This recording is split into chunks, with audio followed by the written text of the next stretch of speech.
السلام عليكم ورحمة الله تعالى وبركاته. مرحبا بكم في فيديو جديد. قبل ما نبدا الفيديو ما تنساوش ديروا لايك شير كومنتير سبسكرايب وخلينا نبداو الفيديو. الوغ هذا الفيديو الثامن من تحدي فيديو كل نهار لمدة 30 يوم. صراحة فرحانة أنني قدرت ننتظم على الفيديو لمدة 8 أيام. ماشي شي رقم اللي فهمت بالنسبة لي أنا راه شي حاجة. ما نكذبش عليكم، بديت كنحس شوية ماشي العياب ولكن المهم الروتين وداكشي، مي مع الوقت غنولف. دونك الفيديو ديال اليوم قررت نهضر لكم على واحد المشكل اللي انا كنعاني منه، اللي خلاني ما نحققش بزاف د الحوايج، خلاني نخسر بزاف د الحوايج، اللي هو انا كنخاف نبدا شي حاجه كيما بغات تكون. دونك نهضر لكم على علاش كنخافوا نبداو. بالنسبه ليا انا علاش كنخاف نبدا شي حاجه، كنخاف قبل ما نبدا الحاجه كنخاف انني نفشل فيها. قبل ما نبدا الحاجه كنخاف انني ما نتقنهاش في وقت قصير. كنخاف من تعليق الناس، وهذه اكثر حاجه صراحه كانت مبرسطاني. كنخاف من اشنو الناس غيقولوا عليا. دونك كنت بزاف د الحوايج بحال قلتي تخليت عليهم حيت كنخاف من نظره الناس. وشنو اخر؟ وعاوتاني كاين واحد الحاجه اللي كتخلينا نخاف نبداو، هي فاش كتكون كابر في شي بيئه اللي كتقمع. فهمت؟ يعني فاش كتكون صغير كبرتي في واحد البيئه اللي ما كانتش كتعترف بشي حاجه سميتها الموهبه، ولا فيما كيشوفوا شي حاجه اللي مختلفه على داكشي اللي مولفين يشوفوه في البيئه ديالهم. فهمتي؟ بحال كينتقدوك واخا كتكون ديك الحاجه مزيانه، فهما بحال داكشي اللي مولفين هو اللي كاين هو اللي صحيح. كون عارفين مع الوقت بداو بزاف د الحوايج الوقت تبدل وبدا بزاف د الحوايج كيتبدلوا. دونك فاش كتكون كابر في واحد الوسط اللي محافظ على داكشي اللي كبروا عليه، وفهمتوا بالنسبه لهم هذاك هو الصح، وهذاك هو الحاجه فاش كتجيهم انت بشي فكره مختلفه ولا فهمتوا شي حاجه هكا، انت عارف بلي ما غيتقبلوهاش وغينتقدوا وكيضحكوا عليك وبزاف د الحوايج. دونك هذه حتى هي كانت من بين الاسباب اللي خلاتني ما نبداش بزاف د الحوايج، من بينهم اليوتيوب. انا فراسكم انا اصلا اليوتيوب قبل كاع ما نعرف شنو هي صناعه المحتوى بزاف د الحوايج. انا فاش كنت صغيره كان كيعجبني بحال هكا الناس اللي كيديروا فيديوهات، ولا غير مثلا كتفرج في الاخبار. كان كتعجبني الصحافه قبل كاع ما نكتشف الفيديو. بايدوي انا راه ما كان عندي تليفون حتى كنت كنقرا في السيزيام. دونك انا راه ما اكتشفت شي حاجه سميتها اليوتيوب حتى بديت كنقرا في السيزيام. يعني ماشي عارفه كاين، انا ما كانش عندي تليفون.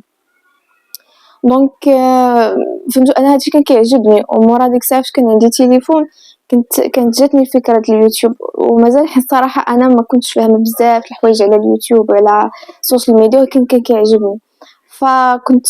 كنت حاولت درت واحد المحاوله انني ندير اليوتيوب، وكنت فهمتوا كنت بحال قلتي استشرت الناس اللي دايرين بيا وكعائلتي وداكشي، وكانوا اغلبيه الاجوبه انا فهمتوا ما مرحبينش بالفكره.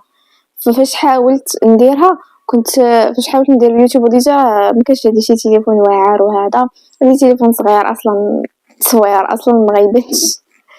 ما انا صراحه ديك الساعه كنت بغيت ندير هذيك الحاجه بزاف، ندير اليوتيوب وهذا. بديت كنلح فيديوهات هكا، ولكن لاحظت بلي حيت عارف بلي الناس اللي كنعرف كيتفرجوا فيا كنت كنحاول الفيديو يكون بحال كنحاول يكون طافي، يعني اي حاجه ما كانتش كتجيني بلي هي هذيك. الوغ كما قلت لكم انا كنت كنحاول لي فيديو يكونوا بارفي، وفهمتوا انا عارف ديك الوقت اصلا ممكنش ندير شي حاجه اللي غتكون واو.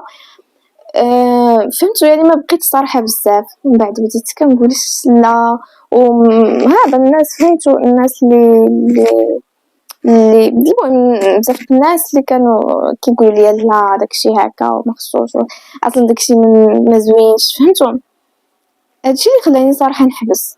ولكن انا فكره اليوتيوب بقات عندي في دماغي. كنت كنقول لا يقدر يجي واحد الوقت نسالي القرايه، يكون عندي فهمتو نخدم وهذا نقدر نشري ماتيريال وهذا ونرجع ندير يوتيوب. دونك انا صراحه كون بقيت مستمره ديك الساعه نقدر دابا نكون ديجا وصلت لواحد المستوى زوين في اليوتيوب.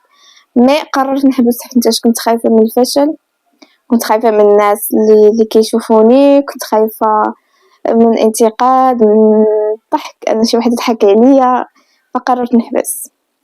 ولكن فكره اليوتيوب صراحه واخا انا حيدتها هي فهمتي بقات ليا في دماغي ديما عرفتي ديما كانت الفكره في دماغي. جا واحد الوقت اللي اكتشفت بلي اكثر حاجه كنت باغياها هي انني ندير يوتيوب. فقلت علاش دابا فهمت بزاف الحوايج، ماشي بحال فاش كنت صغيره ديك الساعه كنت عندي 17 عام. دابا فهمت بزاف الحوايج من بينهم ان فهمتوا داكشي الانتقادات الناس هذا راه ما عنده ما ينقص لك وما عنده ما يزيد ليك. وثاني حاجه تعلمتها باللي الا ما حاولتيش في الحاجه راه ما غتنجحش فيها، ولكن فاش كتحاول في الحاجه واخا كتفشل كتكون مازال واحد الفرصه ديال انك غتنجح. ولكن الا الحاجه بقات غير في دماغك راه هذيك الساعه ما غيكونش الفشل حيت انت اصلا ما غتجربش، ولكن حتى النجاح ما غيكونش.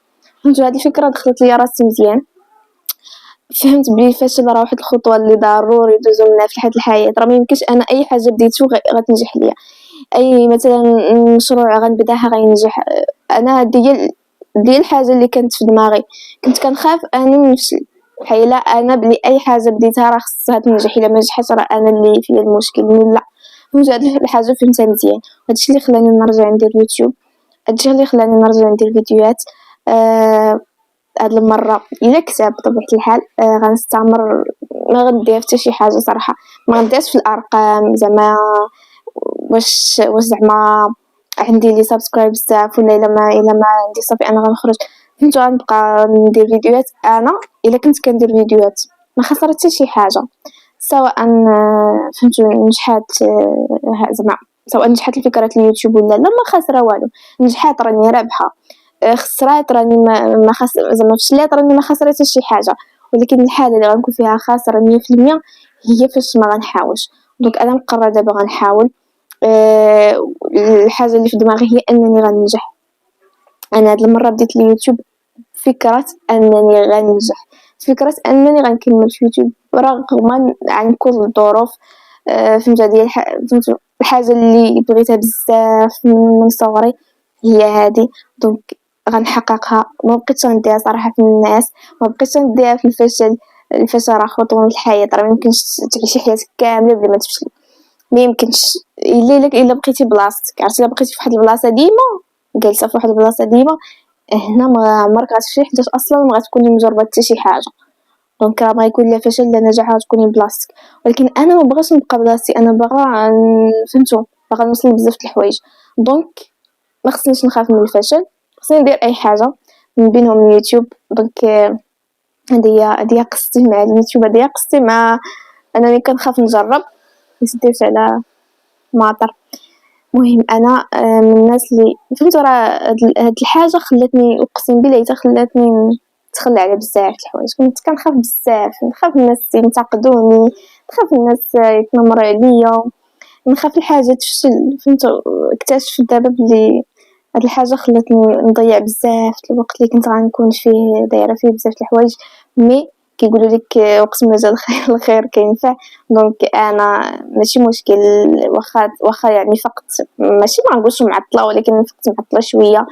مي المهم انني صافي اكتشفت هذه الحقيقه، واكتشفت بلي حياتي راه مسؤوليتي انا. الناس مسؤولين على حياتهم هما ماشي على حياتي انا. علاش انا غنخاف يضحكوا عليا؟ علاش غنخاف ينتقدوني؟ حياتي راه حياتي انا. فهمتوا؟ دونك الا كنتو بحالي كتخافوا تحاولوا تبداو الحاجه غنقول لكم بداو. الفشل غالبا كيكون الحاجه اللي ما فشلتيش فيها راه ما غتعلم منها حتى شي حاجه. الا مثلا دخلتي لواحد الحاجه نجحتي فيها ما غتعلمش، راه الفشل هو اللي كيعلم. فاش كنفشلوا في واحد الحاجه كنتعلموا علاش فشلنا، هذا ما كانش خصها دار هكا. من بعد المره الجايه عاوتاني كنكتشفوا حاجه المثاليه ما نوصلوش لها بيض وي غنبقاو حياتنا كامله كنتعلموا دونك بداو اي حاجه بغيتوها وهذا فهمتوا، نبداو اي حاجه بغيتو ديروها ما تديروهاش في الناس. الحياة راه ضروري يكون فيها الفشل، ممكنش تبقى كامل حياة كاملة نجاح، حياة كاملة سعادة، دوام الحال من المحال. دونك هذا هو الفيديو ديال اليوم. كنتمنى يكون يعجبكم. الا كنتي وصلتي لهنايا وما دايرش سبسكرايب، دير سبسكرايب، دير لايك، دير كومونتير، هضر لي على التجربه ديالك. مرحبا باي واحد عندي في الكومونتير. دونك هادشي اللي كاين. شكرا لكم بزاف لاي واحد كيتابع الفيديو ديالي، اي واحد دار لي سبسكرايب. شكرا لكم بزاف. love you all. Goodbye. Goodbye and love you all.